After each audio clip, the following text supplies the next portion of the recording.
Not all people start families, and sometimes there really is no one to bring a glass of water in old age.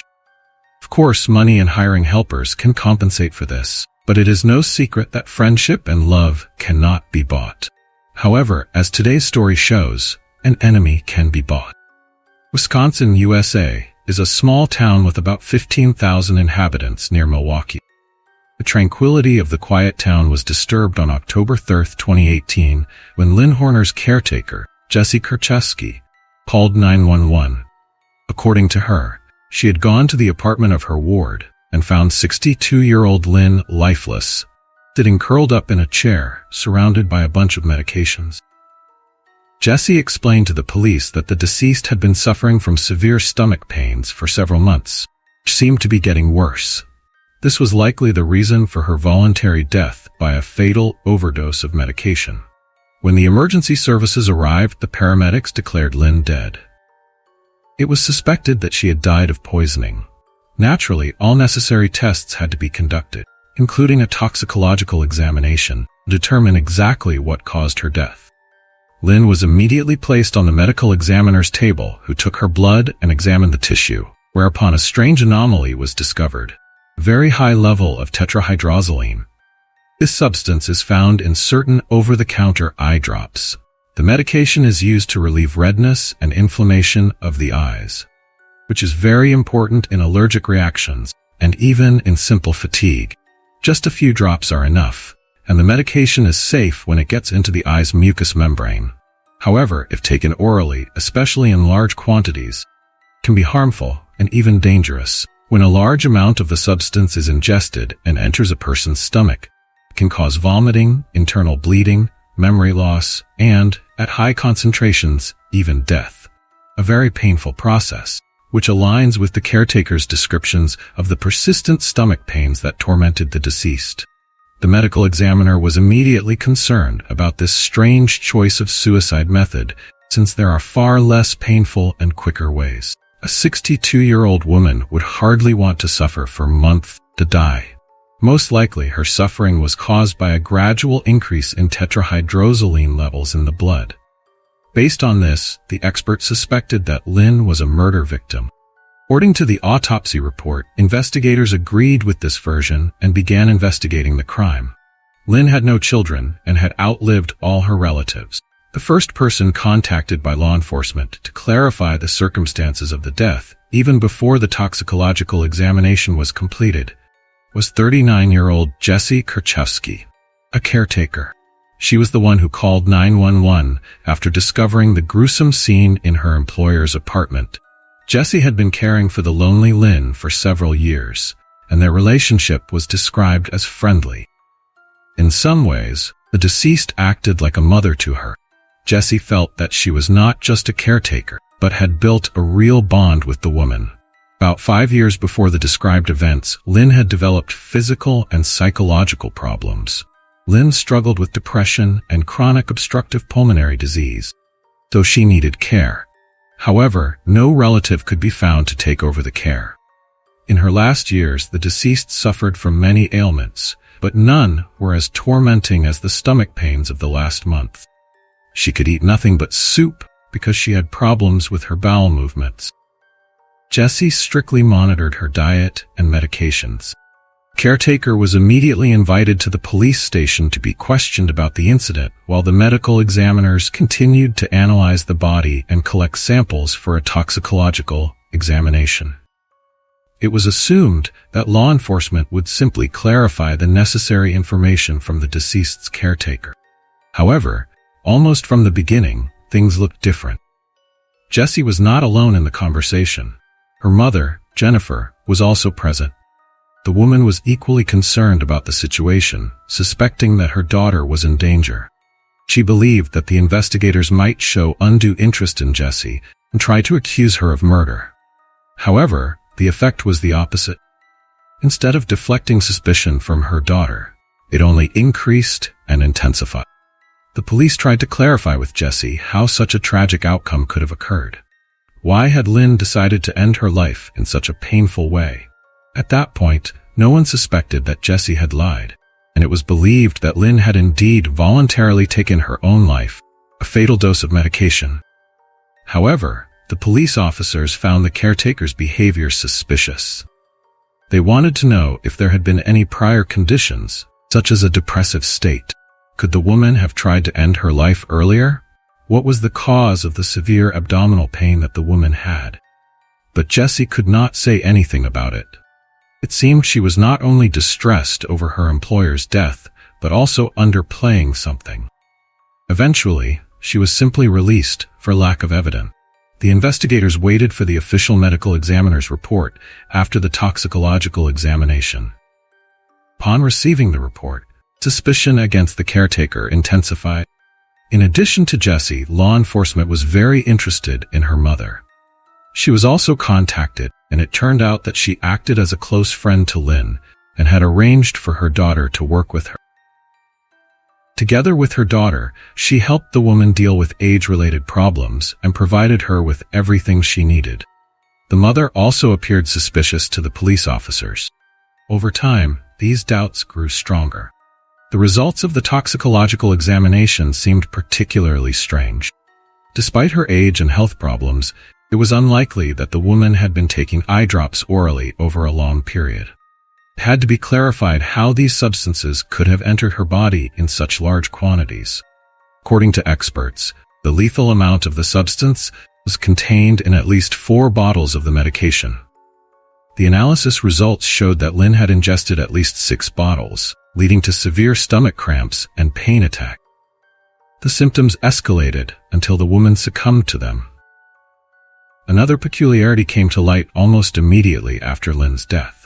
Jessie and her mother bought a large, expensive new TV, despite their modest income. Police then discovered that the deceased's car had been handed over to her caretaker, Jessie. Investigators observed the women's strange behavior.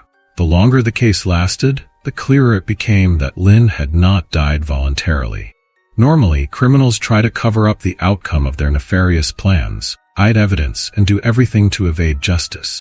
However, this did not seem to be the case. Investigators noticed that lies were creeping into the caretaker and her mother's words. Both relayed information in a way that confirmed Lynn had taken the medication herself to die. At the same time, the mother and daughter did not grieve the loss at all, rather enjoyed the inheritance they had received. Thus, suspicion against them grew. Law enforcement concluded that Jessie might have carried out the murder plan. Although her mother had free access to her friend's apartment, she rarely appeared there. Her daughter, on the other hand, was there almost daily for several hours at a time and had unrestricted access to Lynn's food and medications. Jessie continued to claim that she sincerely loved the woman and wanted to help her. They had become like a family. However, investigators were convinced that Lynn had made the fatal mistake of letting a potential murderer into her home. Suspects continued to show interest in the investigation, frequently calling the police station and inquiring about the progress of the case. They were not afraid of the events that had transpired, but rather, Jessie and her mother feared being exposed and kept a close watch on the investigation. The police recognized that more evidence was needed to ensure justice, requiring a comprehensive investigation. Naturally, Jessie and her mother could not help but notice the increasing interest of the police officers in their person. The caretaker immediately began to justify herself at every visit to the station, claiming that she had a heartfelt relationship with the deceased and that they treated each other almost like mother and daughter. Jessie insisted that any suspicion against her was unfounded, stating that it was mere coincidence that she was a caretaker and always in close contact with the woman, which of course did not make her a murderer. But the investigators did not rely solely on assumptions. Nevertheless, she initially did not comment on the increased levels of tetrahydrozoline in Lynn's blood. However, when cornered, Jessie revealed that the woman frequently used the drops, and Lynn could have used the medication when the caretaker was not around. She attributed this to the fact that the deceased had been diagnosed with cognitive problems, so she was not always fully in control of herself.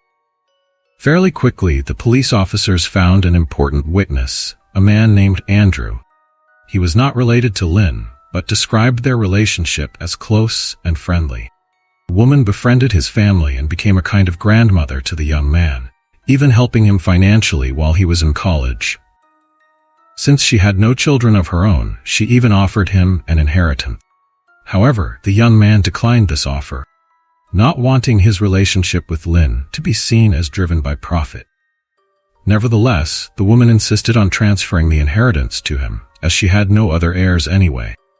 They never had time to discuss and formalize the matter, but according to the man, Lynn had offered him a sum of $10,000 to $50,000. Andrew regularly visited Lynn and was acquainted with Jesse. He believed that Lynn's death might be related to the caretaker's fear of losing the opportunity to get that money once she learned of the woman's plans to bequeath it to him. Strangely, the inheritance plans were never realized, for after Lynn's death, Jesse suddenly inherited the deceased woman's entire estate, which looked suspicious. After the woman's death, Andrew turned to her caretaker, hoping to receive some of the money. However, Jesse indicated that the deceased had many debts and had not paid her bills for a long time, so most of her money was used to settle debts. The man then decided to contact lawyers to verify all the information. Jesse then contacted him and agreed to a meeting, handing over documents proving the repayment of Lynn's debts. After settling all debts, Jesse allegedly had only $26,000 left, which she offered to split in two. When the police officers got hold of these documents, it turned out that they were forgeries created using computer software. Jesse had never paid anything to anyone. Investigators became interested in Jesse's and Lynn's financial affairs and began to examine this information closely. They quickly discovered that Jesse had made suspicious transactions with Lynn's finances over the years she worked as a caretaker. Jesse had filed loan applications with banks in her employer's name. The loans were approved and the banks granted them, all in the deceased woman's name, but the actual funds were used by Jesse. It turned out that she had borrowed about $300,000 over the years, with only $88,000 left at the time of the police check. In response to the financial demands of the police officers, the suspect justified herself in every possible way, claiming that all this was done at Lynn's request. She claimed that the woman had provided the documents for the loans herself and had signed them, and that Jesse had spent nothing. However, all the facts spoke against her. Regarding tetrahydrozoline, Jesse eventually stated that Lynn often asked her to buy eye drops, always taking a supply of 4 bottles at a time, which she then gave to her employer. The caretaker saw that her ward knew how to use the drops and administer them into her eyes, so she did not control the process. However, law enforcement officers were suspicious of her statement. No bottles of eye drops were found near the body at the crime scene. Instead, pills were scattered around, none of which were found in the victim's body. Jesse claimed that Lynn kept the drops on her nightstand next to the bed, but a thorough search of the apartment found them nowhere. The web of lies grew thicker, pointing to an apparent forgery. Obviously, someone had disposed of the packaging to cover their tracks. The medical examiner was certain that the deceased had been orally administered eye drops over a long period, leading to poisoning, unbearable pain, and ultimately death. Self-administration of so many drops before death seemed unlikely, suggesting that a poisoner was involved. Since Jesse spent most of her time with Lynn and was responsible for her food and medication, she became the main suspect. Interestingly, the investigators did not even call Jesse or invite her for questioning. She came to the station every time to see how the investigation was progressing. Caretaker continued to insist that she had no reason to kill the woman, excluding any financial machinations and money as a motive. However, the medication situation kept the investigators on their toes. Jesse was pressured, and the caretaker began telling incredible stories, claiming that Lynn supposedly liked to mix vodka with her eye drops, stating that this doubled the pleasure of the alcoholic drink. According to Jesse, she did not know that regular eye drops could be life-threatening and considered it a common female quirk. Jesse said that on that fateful morning, she had brought 4 more bottles of eye drops to the apartment. She continued, saying that Lynn even mixed the drops with water, and this had been going on for about 6 months before the tragic end. Obviously, the story became more and more bizarre, as Jessie hoped to clear herself of any charges, despite the evidence the investigators had found. The investigators were convinced that she was cornered and gradually making up excuses. Finally, it was decided to arrest the caretaker on suspicion of premeditated murder and tampering with evidence at the crime scene. Jessie's mobile phone was sent for forensic analysis, providing the police with even more material. It turned out that she was in constant contact with her boyfriend Scott. The dialogues between the couple interested law enforcement the most. As it turned out, the caretaker's excuses that she could not have known about the harmful effects of eye drops and their potential dangers when taken orally were lies. Jessie had spent a long time researching this information on the internet when she began caring for the future victim. During this time, she learned about products containing this substance very well, as if she had deliberately chosen medications containing this substance in large quantities. Naturally, eye drops were at the top of the list since they were the least suspicious. They were available in any quantity without a prescription. The only thing left to do was to convince the woman to take the substance orally, or to discreetly mix it into her food or drinks.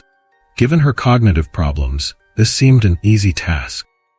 Her correspondence revealed that Jessie's boyfriend did not know she was trying to poison Lynn. However, a strange dialogue between the two young people took place a few months before the tragedy. Jess confessed that Lynn was in very bad shape. She had vomited blood and that the woman had then been taken to the hospital. There, the doctors provided help and diagnosed tetrahydrozoline poisoning. It turned out that the caretaker could not have been unaware of the medication's effects. The police officers tried to determine if Scott might have been involved in the incident and summoned the man for questioning. He denied knowing about the poisoning. At the same time, according to Jessie's statement, he knew that her ward had been poisoned with eye drops. Nevertheless, he did not believe all these stories. Before contacting the police, Scott thought Jessie was a pathological liar. Their relationship was on the verge of breaking down. He was sure that the poisoning story was a figment of her imagination, made up to evoke his sympathy and make him reconcile with her. In September 2018, Jessie had another conversation with Scott. She reported that Lynn had again been poisoned by medication and was in the hospital. According to her, the ward was in intensive care and on life support. In reality, the woman was already dead by this time. Scott had had enough of the relationship and wanted to end it for good that day. Jess tried again to deceive him, arousing sympathy with her reports of her employer's serious condition to keep him. But could she have used the person she called her second mother to pretend to be poisoned to get her boyfriend back? Could her mistake have led to a fatal overdose, or was it a carefully crafted plan to seize an elusive inheritance? Jess had two main motives. She wanted money, of course. Hundreds of thousands of dollars in loans taken out in Lynn's name had to come to light at some point. It's possible the employer discovered all this, leading to her own downfall. Jessie took possession of the woman's property and money. The second motive was the desperate desire to maintain her relationship with her boyfriend. Scott had repeatedly talked about breaking up, and Jess covered herself with the sick woman's condition to manipulate and keep him. Thus, the suspect surrounded her life with a web of lies that even the investigators could hardly penetrate. Despite all the investigators' efforts, Jess never admitted her guilt. She continued to claim that Lynn drank vodka daily and added the drops voluntarily. In October 2023, the trial began. By then, the investigators had unraveled the full extent of the accused's financial fraud. It turned out that Lynn's credit limit had increased from almost $0 to $2,000 since 2016. This was just the beginning. After her death, almost $16,000 was stolen from the woman's apartment and used to pay off some of her debts. According to Jessie, she only repaid the loans in Lynn's name. However, the origin of all these amounts was determined. The debts were interconnected. Jessie had taken out loans in her employer's name totaling about $300,000. Additionally, valuables worth $150,000 were stolen from Lynn's apartment after her death. Initially, everything had disappeared, but it turned out that Jessie had almost immediately received money in her accounts after her ward's death. This was probably money from the sale of Lynn's belongings. Lynn herself was a wealthy single woman who hardly ever used credit cards or loans. It was not unusual for her to possess all these things, making the sudden, rapid increase in debt, which began immediately after hiring a new caretaker, very suspicious. During the investigation, officers found that Jessie gambled at casinos every month and spent large sums with her boyfriend, who knew nothing of the money's origin. The couple visited gambling establishments at least twice a month. The investigation also revealed that Jessie had a criminal record. Despite her young age, the accused had a rather extensive criminal record involving forgery, fraud, and gambling. Since 2010, she had suffered from severe gambling addiction. In February of that year, Jess defrauded two people of $4,000 by taking out loans in their names. Although she did not use forged documents, it was proven that the funds were obtained solely through fraud. By 2010, Jess had lost over $45,000. During this time, she borrowed another $2,500 and also applied for a loan of over $6,000 using her mother's documents, claiming Jennifer had approved the loan. Of course, this was a lie, like everything else. As a result, Jess received a loan of over $2,500, secured by her mother's car. Fraudster never repaid this amount, and her mother almost lost her car. She had to gather a large number of documents to prove she had not taken out these loans. During the investigation, the woman was sentenced to 2 years in prison, but never served the full sentence, being released early, good behavior. However, the mother claimed that her daughter was severely addicted to gambling. Prosecution insisted that the 39-year-old Jess committed premeditated murder, financially enrich herself at the expense of her victim.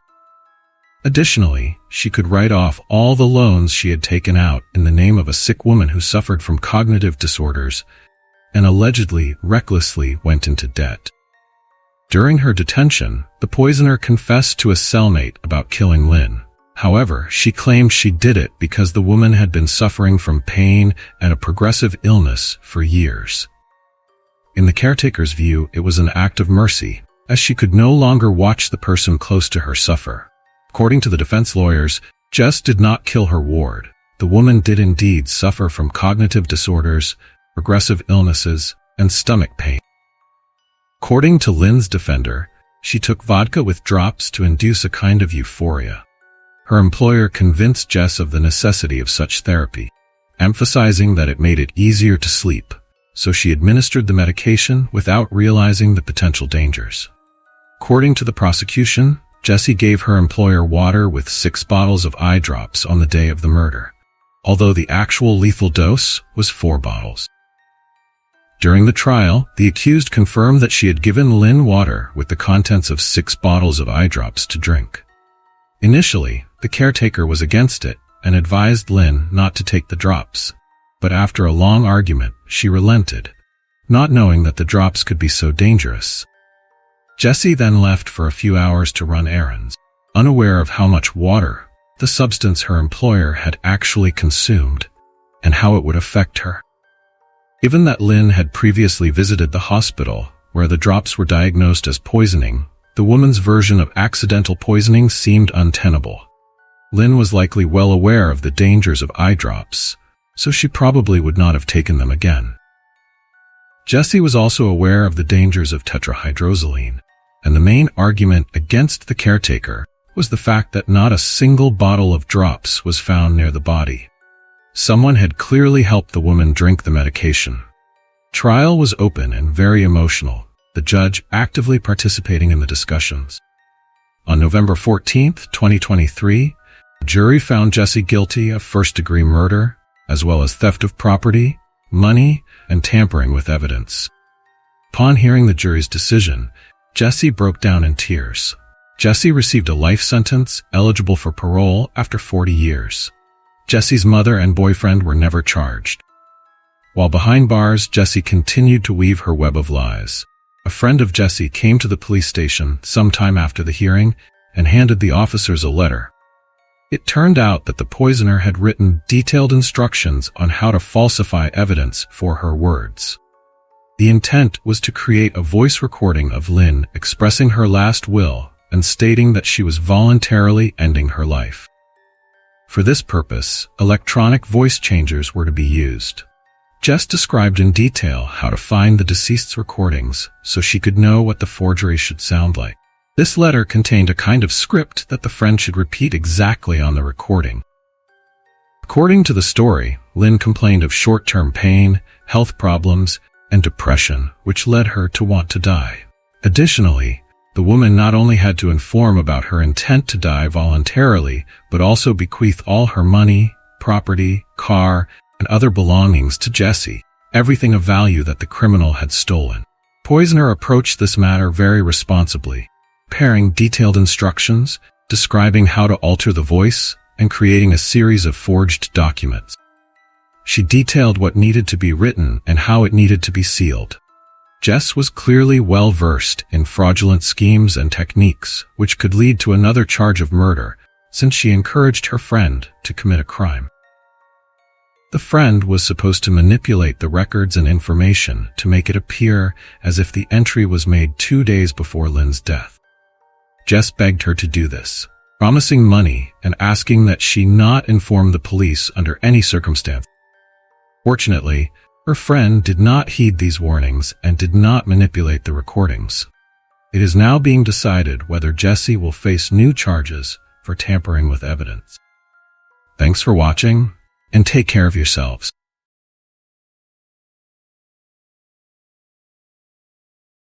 Today, I want to tell you about a case that took place in a city in Costa Rica called Punta Arenas, a location chosen by thousands of people to spend their vacations on its beautiful beaches.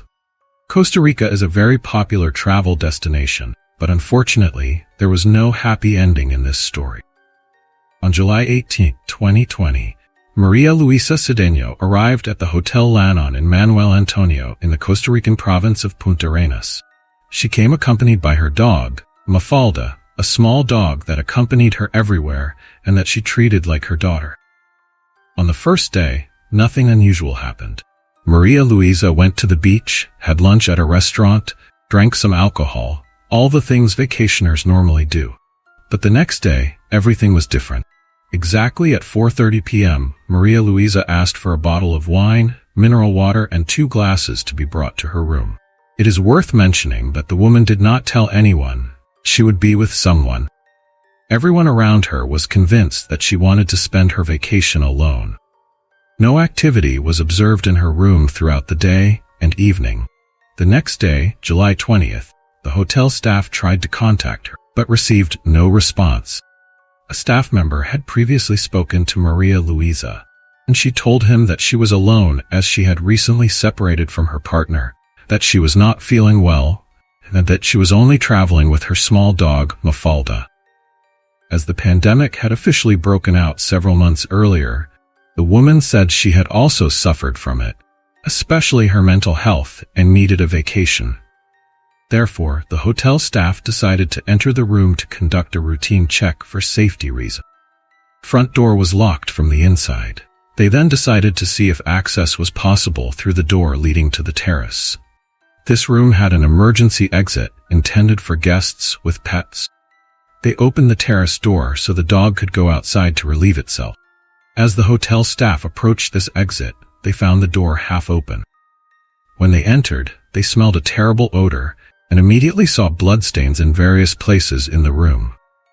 The dog was still alive, lying in a corner, trembling with fear and keeping away from the hotel staff, either because it was traumatized or very scared. On the bed lay an immobile human body wrapped in a sheet. This was how the lifeless body of Maria Luisa Cedeno was discovered. Maria Luisa Cedeno was an anesthesiologist and was considered an extremely respected professional in her field. She was 43 years old at the time of her death and worked as the head of the Department of Anesthesiology and Rehabilitation at the Zimmer Hospital in San Jose. Her colleagues held Maria Luisa in high esteem, and during the early days of the pandemic, she showed great dedication to her profession, striving to help patients in difficult times. As a healthcare provider, she was actively involved in caring for her relatives, handling their health insurance, and assisting them with medical visits. She was like the right hand of her family, supporting and helping whenever needed. Maria Luisa's parents lived in La Fortuna de San Carlos, so it was not always possible to stay in touch with the family. Friends described Maria Luisa as a strong, intelligent, and friendly woman who loved to travel, both in Costa Rica and abroad. Her reputation was impeccable. When the news of her violent death reached her family, the impact on the family members was devastating. Who would want to kill someone like Maria Luisa? Mysteries of the case began the moment the officers discovered the body. The crime scene was disturbing, not only because of the brutality with which Maria Luisa was killed. The intrigue began the moment she entered the room she had booked at this hotel. Now, let's move on to the details discovered in this case in hotel room number 3 in Costa Rica. First, let's talk about access. Like most hotels worldwide, this hotel kept records of the magnetic keys used in the rooms. In other words, every time someone entered the room, the used card was registered and the code of the key used was known, so it could be determined whether it was a customer or a hotel employee. In this case, however, there were no records of key access that did not belong to Maria Luisa. It was only found that she had entered her room the night before and no one else. Since there was a sliding glass door at the back, someone could naturally enter through this door. This door was always locked from the inside, so only the guest could open and leave it unlocked. But as it was a sliding door not equipped with a magnetic key system, there were no records of access through the yard. Could be that Maria Luisa let someone in through this door or left it unlocked, and someone came in and killed her. Since the door was ajar when the hotel staff arrived, the most likely hypothesis was that someone who had seen Maria Luisa in the hotel entered the room through the backyard, killed her, and left the same way. At this point, this was the most logical version of events. After the body was discovered, the hotel staff called the police. On examining the crime scene, it was unnecessary to conduct a thorough analysis to determine that Maria Luisa had indeed been murdered. Her body was severely wounded. It was evident that she had been tortured and that the person who did this was very angry. Forensic experts went to the crime scene to collect evidence, determine the cause of death, and analyze every detail in the hope of finding the perpetrator. The extent of the brutality was so great that the authorities recommended a closed-casket funeral for the Cedeno family. An autopsy conducted sometime later revealed that the body had multiple bite marks and 2 fingernails were broken, indicating that Maria Luisa had tried to defend herself. Another detail that came to light during the autopsy was that the killer had washed the body. In other words, after the murder, he took Maria Luisa to the bathroom. According to the criminalist, the woman was murdered on the bed in the bedroom, as evidenced by the large amount of blood. From there, the man took the body to the bathroom, washed it, dried it, wrapped it in a sheet, and placed it on the bed. This was how the hotel staff later discovered Maria Luisa's body. Although the killer had washed the body, possibly to remove evidence, it was impossible to erase the traces of the crime, as there was blood everywhere, on the floor, walls, curtains, and bed. This made it even more certain that the attack had been incredibly brutal. The investigators took photos and collected as much evidence as possible. The body was then taken for autopsy, and the police began questioning hotel staff and guests who might have heard something. Based on what was seen at the crime scene, Maria Luisa must have screamed loudly, and her dog must have barked. However, no one reported hearing screams that night.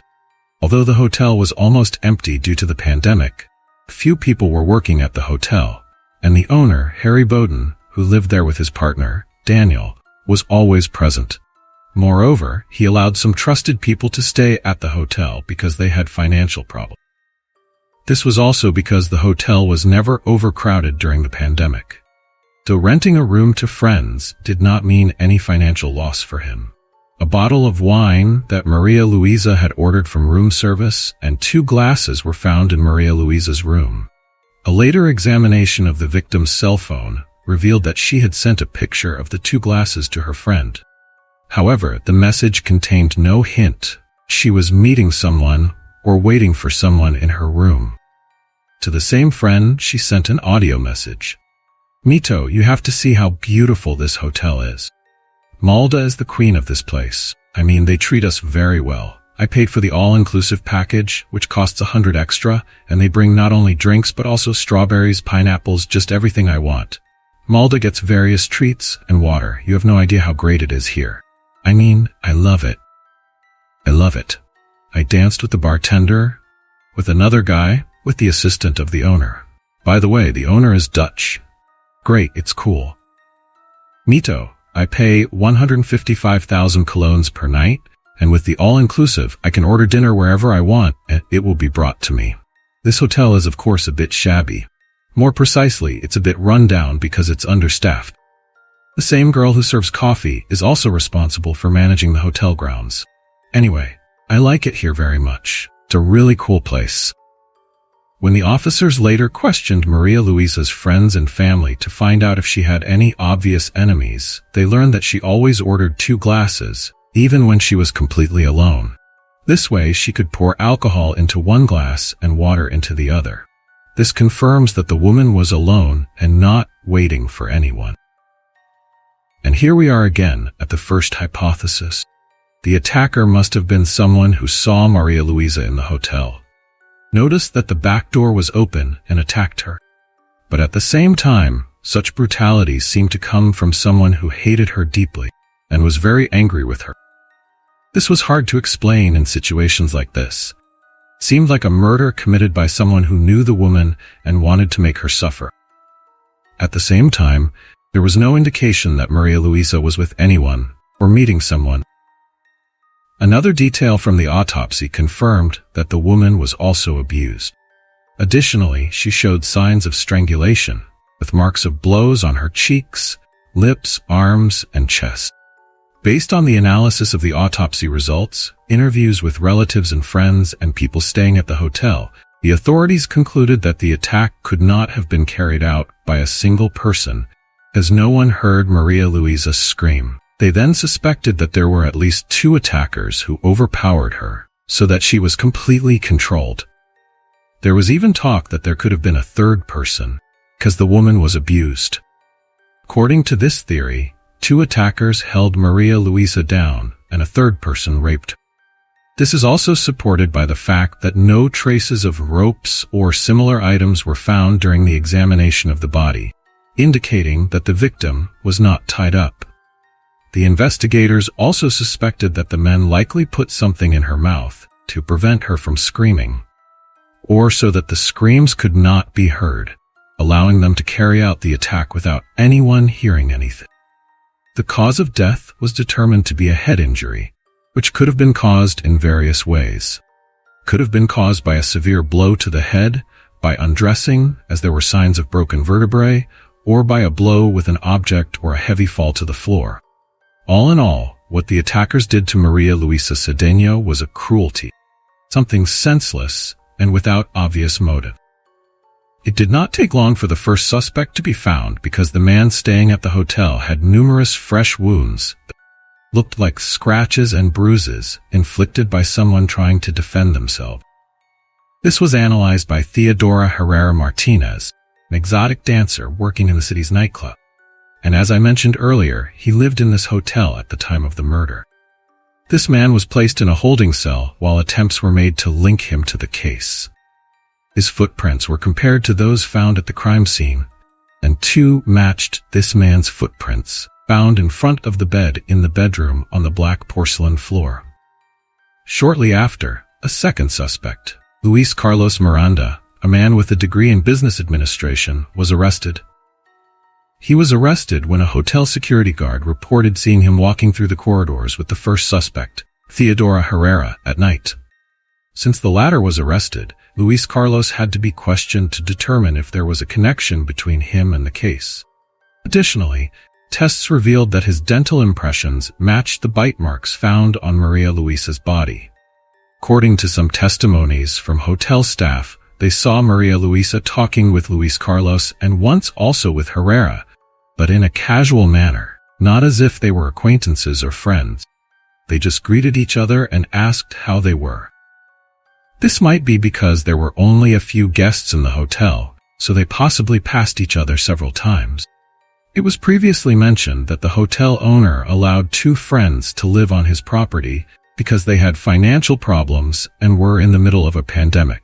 Now, Luis Carlos and Theodora Herrera were these friends. Given the matching footprints and bite marks of these two suspects, the police's most consistent action was to interrogate Harry Bowden, who, as I said earlier, was the owner of this hotel. During this interrogation, he stated that Harry and his husband had dinner with the two suspects on the night of the murder, namely the night of July 19th to 20th, at their apartment in the hotel. After dinner, 4 men went to the private pool. Harry then revealed that the two suspects worked for him, and he allowed them to live there in return. Luis Carlos was responsible for the website and marketing, while Herrera worked as a cook and bartender. The hotel owners and the suspects were not close friends, but as they started living in the hotel a year before the murder, they met more frequently, went out to eat together, and spent time together, developing a friendship among the 4 men. Although Harry Bowden cooperated during the August 2020 interrogation, he was arrested because the 2 bite marks found on the victim's body also matched his dental impressions. And then the truth came to light. Police confiscated the phones of all the arrested individuals and found text messages between Luis Carlos and Harry Bowden that were very compromising, as they contained rather dark fantasy.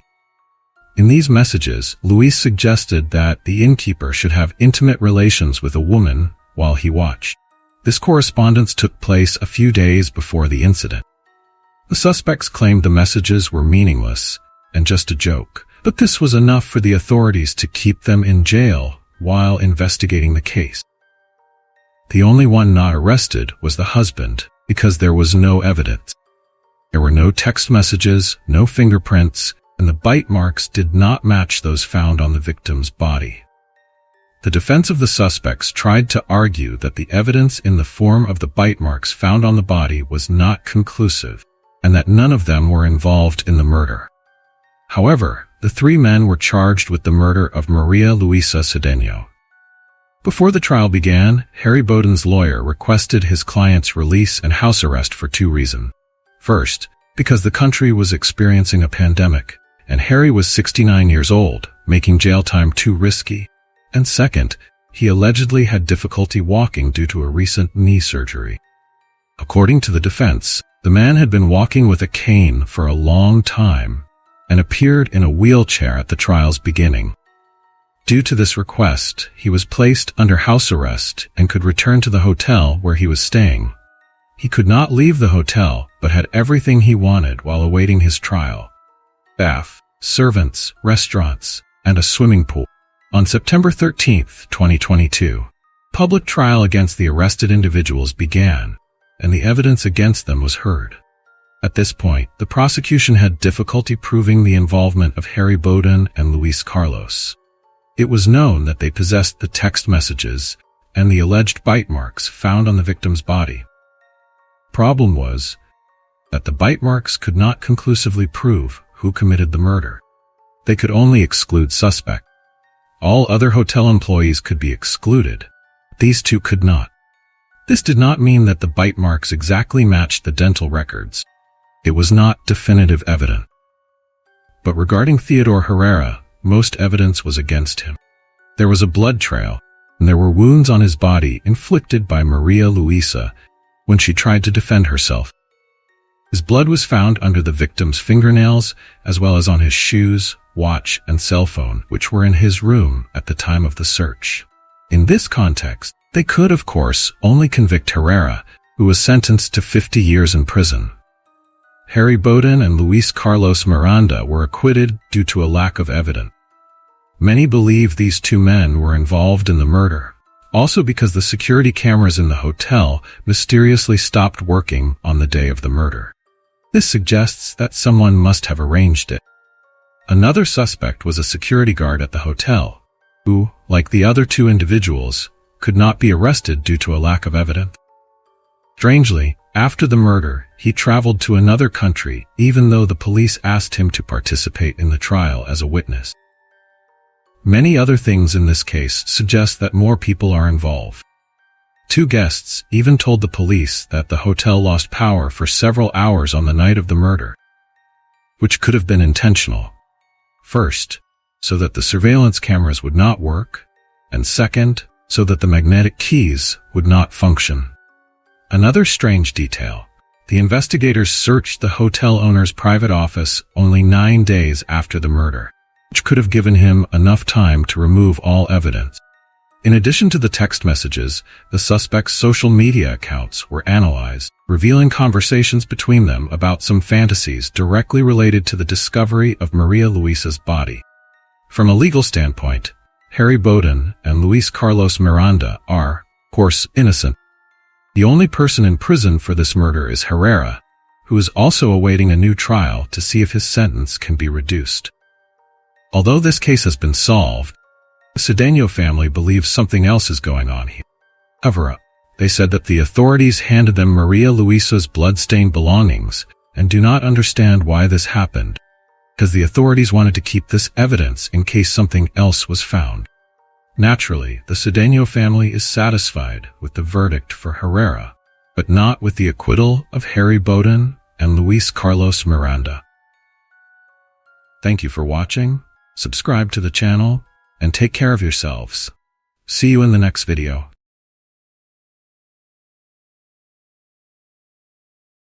Many girls dream of becoming princesses and living in a magical castle when they are children.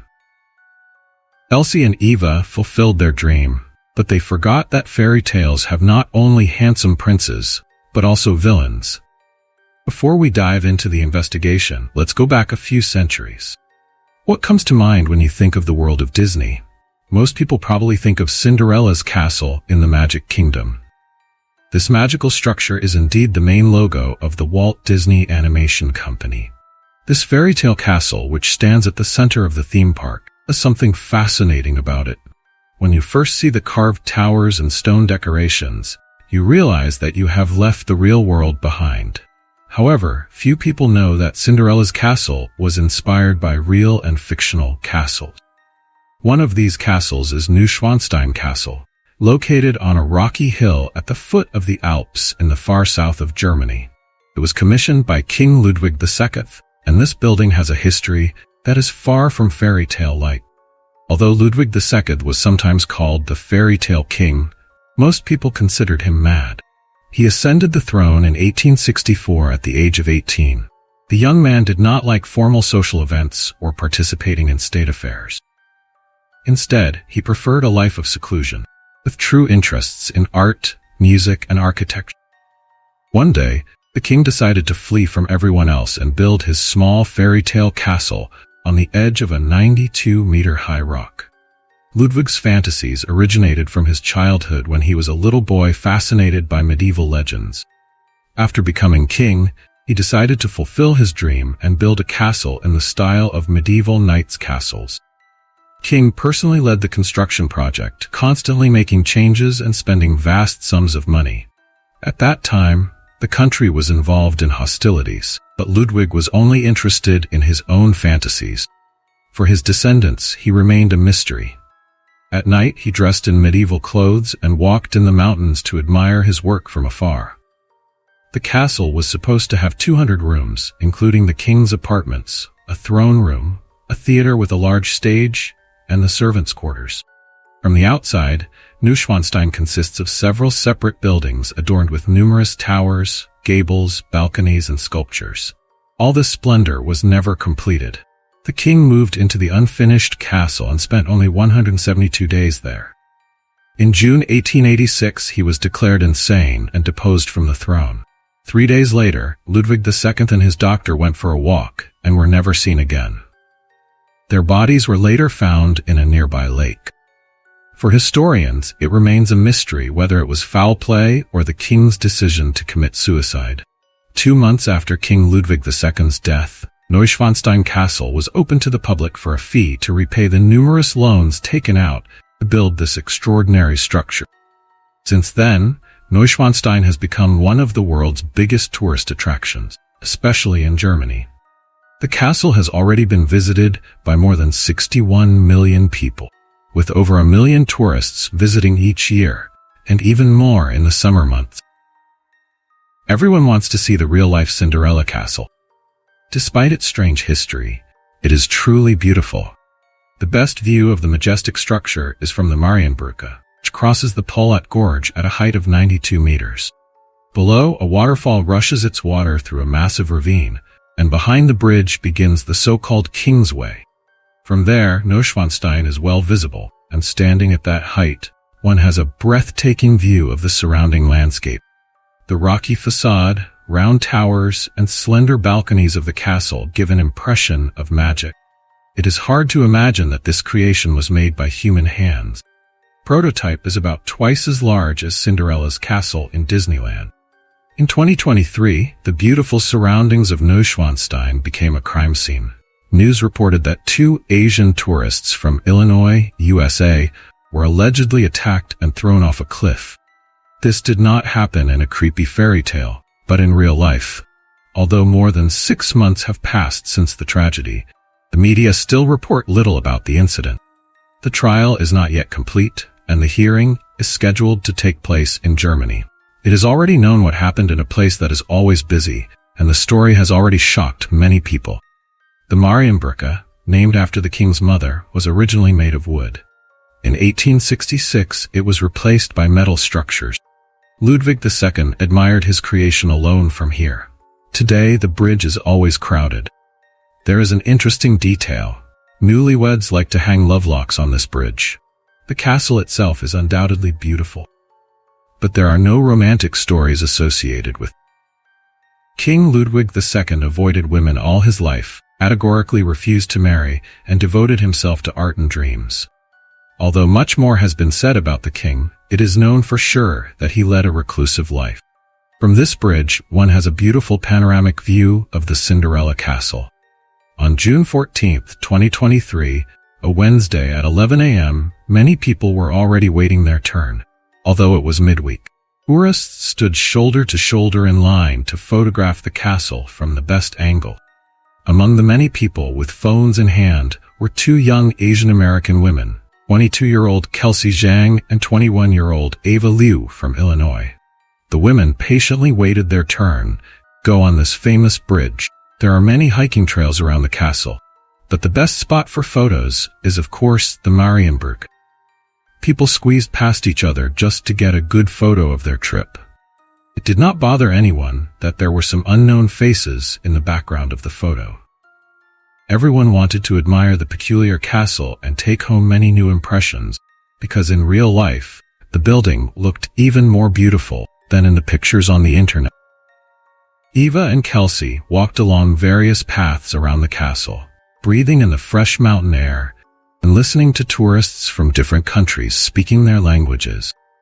All this added more mystique to the place and immersed them in the atmosphere of a magical fairy tale. There was an incredible energy, and many different groups were on the move. Families with children, couples in love, groups of young men and women.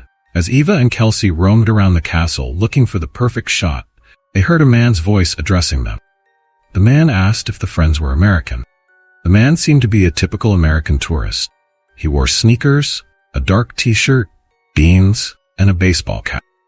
He had a small goatee and a beaming smile that instantly made him likable. Among many people, it is easy to recognize people from different countries even without knowing their language. These are, of course, all stereotypes, but nevertheless, the Chinese are generally energetic and loud and travel in large groups. Americans are smiling and outgoing. Such features make it easy for people from the same country to recognize their fellow citizens in large crowds. Kelsey and Eva turned to the man in his 30s and confirmed that they were indeed from America. The man brightened up even more and said he was from Michigan. They had a casual, non-binding conversation. The man behaved quite naturally. He did not ask intrusive questions, but seemed genuinely happy to meet tourists from his country. When traveling abroad, there is a certain feeling of camaraderie when dealing with strangers from your own country. In any case, the man seemed very nice. He knew Germany well, as he said he had traveled a lot. The man told the young women about the most popular places in this country that are definitely worth a visit. He described the national dishes and assured them that they must taste them to enjoy the atmosphere of Germany. The man did not hesitate to offer to show them a secret spot from which you can get the best view of Neuschwanstein Castle and where there are hardly any tourists. This tempting opportunity to photograph without any faces in the background was very interesting for the women. The man explained that a local had shown him this part of the path on his last visit. It is hardly known to foreigners. They hesitated a bit, but when they looked around, they decided there was no reason to worry. The sun was shining outside, children were running and laughing, and numerous tour groups were walking around. In the summer months, about 6,000 people visited the castle daily. The special thing about the hiking trails around Neuschwanstein Castle is that there has never been a fatal accident despite the apparent danger. It was frightening because of the height, as the area is surrounded by mountains and sharp rocks, but otherwise the tour was quite safe. Even if there was an unexpected situation, the friends could always run away or call for help because there were many people nearby. The man was also nice and friendly to them, did not seem threatening. Kelsey and Eva followed their new acquaintance up the footpath, the little-known viewpoint. Around 2:30 p.m., they stood at a small curve hidden by dense trees. Due to the natural curve, it was difficult to see what lay ahead and what was behind. At this point, the man's behavior changed completely. From a nice guy, he instantly turned into a real monster. Kelsey walked a bit ahead when she heard a scream. When she turned around, she saw the man trying to brutally assault her friend. She ran toward her compatriot, let Eva fall to the ground and began pulling him away. It worked. The man let go of Eva, raised his hands to show he was giving up, stood where he was. Kelsey hoped that now he would realize that they would not be easy to deal with, that they would start screaming and calling for help, and that he would have to retreat anyway. But instead of running away, he turned his attention to Kelsey. He wrapped his arms around her neck and began squeezing with all his might, push her to the edge of the cliff. The woman gasped as she tried to pull the man's hands away from her neck. She did not notice that she was getting closer to the cliff step by step. When she was only a few centimeters from the edge, the stranger simply pushed her back with all his might. Elsie Jang flew 50 meters down. That's the same as throwing someone off a balcony on the 15th floor. The worst part was the rocky side of the cliff, and the person who fell could easily land on a sharp rock or fall even further to the bottom of the ravine. The man then turned to Eva and tried to rip her clothes off to abuse her. She was in shock at what had just happened, but did not want to give up without a fight. The young woman fought back as best she could, scratching his face and leaving bright red welts on his cheeks and forehead. Eva met the same fate as her friend. The attacker hit her with all his might and threw her down the rocky slope. She fell to the ground next to her friend. For some unknown reason, total stranger decided that he had the right to use the women for a brief pleasure and to satisfy his base instinct, and then threw them away, something unnecessary. When the news of this case spread later, it sparked a strong reaction from internet users. People were so outraged by the man's impudence that they offered to do the same to him. An eye for an eye, a life for a life. So who is this man who took the lives of others? Troy Bowling was known in his neighborhood for walking his cat on a leash. The 30-year-old man's favorite activity was walking in Lincoln Park, Michigan, where he lived with his brother. He was a quiet, unremarkable man about whom few people knew anything. None of the neighbors ever talked to him because he showed no interest in conversation. When Troy sat on the porch of his house, he carefully averted his gaze from passers-by so as not to attract attention. It was known that he had been briefly arrested for fraud in 2016, but this charge was eventually dropped. he spent his free time at his computer, playing Dungeons and Dragons. He could go unseen for weeks, and no one knew if he was home or away. In general, no one was very interested in the man. Troy also chatted with several women on the internet and told them how much he liked Asian women. Corresponded with a lady from Thailand. They met in a video game and quickly found a common language. To his online girlfriend, he seemed like a nice, very sincere guy. While in the mountains, he constantly sent her messages and pictures of the castle panorama. She never noticed any signs of abnormal behavior in him. Then he sent her an ominous photo of two people crouching on a small platform overlooking the castle. The place seemed secluded enough. Judging by this photo, he probably scouted the area in advance to look for secluded spots hidden from tourists. Troy had been talking to the Thai woman till the moment he tried to attack the two Asian students. Eva Liu never dreamed of a fairy tale prince. She knew from a young age what she wanted. She worked tirelessly to achieve her goal, relying only on herself. She had a twin sister named Alice. They both wore the same clothes and often performed the same trick at family gathering. One sister played the piano with her left hand and the other with her right. Despite their striking similarities, the sisters had completely opposite personalities. Alice was as shy as Eva was sociable. They both grew up in Canada and then moved to the United States. Eva was successful in one of the country's most prestigious programs, studying computer science at the University of Illinois, which ranks 5th nationwide in computer science. Before starting her first real job in July, Eva spoke to one of her best friends, Kelsey Zhang, and they traveled together to Europe. The young women knew they had careers ahead of them and could not foresee when they would next go on vacation together. Kelsey was originally from Blooming, Illinois. She too graduated in May and received her bachelor's degree in computer engineering. Together with Eva, she devoted herself entirely to her studies to secure her future and deserved 3 weeks of relaxation and new experiences.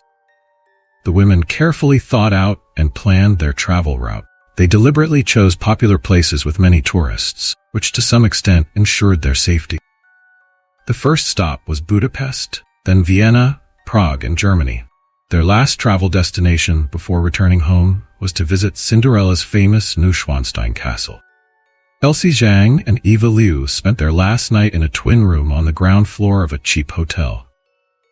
They had breakfast together, packed their things, and put them in the luggage room to pick up after their trip. Along with other visitors, they took the bus to the castle. On the same day, around 3 p.m., the castle visitors standing on the Marienbrücke suddenly noticed a bright red helicopter circling the sky over the ravine. One by one, the tourists turned their heads towards the steep slope a little further along the footpath. They all lost interest in the old castle they had been so eager to photograph moments earlier. Now they were more interested in what had happened. They directed their cameras towards the helicopter and tried to zoom in to see the area at the foot of the mountain. Suddenly, someone spotted 2 girls lying on the steep rock face, one of them wearing a light blue top, moving and clinging to a fallen tree while the other lay motionless on the ground. The crowd began whispering in their native languages. At that moment, the helicopter hovered in the air and rescuers began descending from it on a rope. They landed on a heavily wooded rocky cliff. It seems that the mission to rescue the 2 women was very difficult and dangerous due to the inaccessible location where the students were. Regular rescue vehicles could not reach them. The only way to get to them was from the air, carried out by a special rescue team in the Alps. Meanwhile, people wondered how the 2 women ended up on the steep slope and immediately began sharing their observations. Some hikers saw them walking with a man on the trail. But where had he gone? When one of the girls was brought into the helicopter, she was seen moving. It was Kelsey Zhang. Her fall was broken by the massive branches of a tree, which saved her life. The mountain rescuers lifted Eva Liu to the top, while the shocked tourists watched with their mouths open. As soon as Kelsey was in the helicopter, she immediately said that a man had pushed them both off the cliff and had previously tried to assault Eva. All exits of the hiking trail were immediately sealed off. 25 emergency vehicles were dispatched to the scene. The suspect fled the scene but was soon captured after a large-scale police operation and brought to the police station in the neighboring town of Fusan. Identifying the perpetrator was not difficult, because Eva Liu made sure he did not escape justice. His face was literally marked by the woman's fingernails, covered in bright red scratches, making him stand out in the crowd. Kelsey survived the 50-meter fall. Branches of a tree had cushioned the impact, helping her survive. The young woman suffered only minor, non-life-threatening injuries, just a few bruises and scratches and a bleeding superficial head wound. Kelsey was otherwise fine and was discharged from the hospital on Saturday. Eva Liu landed a few meters away from her friend, flat on the ground, but her fall trajectory was slightly different. There was no tree to prevent her from hitting the rocky cliffside. That was the difference between life and death. When the rescuers arrived, Eva was unresponsive. She was taken to the hospital, but died later that night. Eva was only 21 years old. She remained in the hospital morgue while her parents flew in from another continent, pick up their daughter's body, and bring it back to the United States. The family brought Eva's body home on Father's Day, June 18, 2023. Her father said it was the most painful day of his life. The greatest injustice was that German prisoners probably lived better than the average free American citizen. They serve their time in rooms that resemble hotel rooms rather than prison cells. They sleep on regular beds, and guards are instructed to knock before entering the prisoners' rooms. It is forbidden to eavesdrop on prisoners' phone calls, as this is considered a violation of privacy laws. Some are even allowed to leave the prison to spend time with their families, depending on the severity of their crime. Most German prisons are more like holiday homes with some restrictions. This was also the case for Troy, a man who intentionally threw two innocent young women off a cliff, one of whom died. The man was arrested and charged with premeditated murder, attempted murder, harassment. Instead of being extradited to his homeland and serving time in an American prison, this man will enjoy all the benefits of civilization in Germany, as the crime took place in this country. Germany also has very strict privacy laws when it comes to court proceedings. For this reason, the suspect's data were kept confidential. However, once the name of the alleged perpetrator became known in the USA, journalists pounced on his family, trying to get information about this man. Relatives mostly refused to comment, and acquaintances and classmates described him as a strange, withdrawn, and very quiet guy who did not show aggression. So what could have driven him to attack young women? There are still many rumors on the internet about Troy's abnormal behavior towards Asian women. Apparently, he felt superior to them and prioritized his own desires, deciding that the students should be submissive to him. For some reason, he treated women of other races like lifeless objects, dolls, and if they dared to resist, simply discarded them as if they did not matter.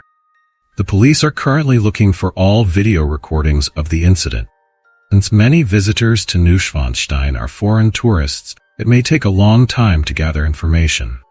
Officially, the motives for the attack have not yet been confirmed, as the details of the incident are still being reconstructed. But no matter how the case ends, nothing will bring back the life of the young, promising Eva Liu. Talented young woman, and a wonderful friend. Her loss will leave a lasting wound in the souls of not only her parents, but all who knew her. Thank you for watching, and take care of yourself.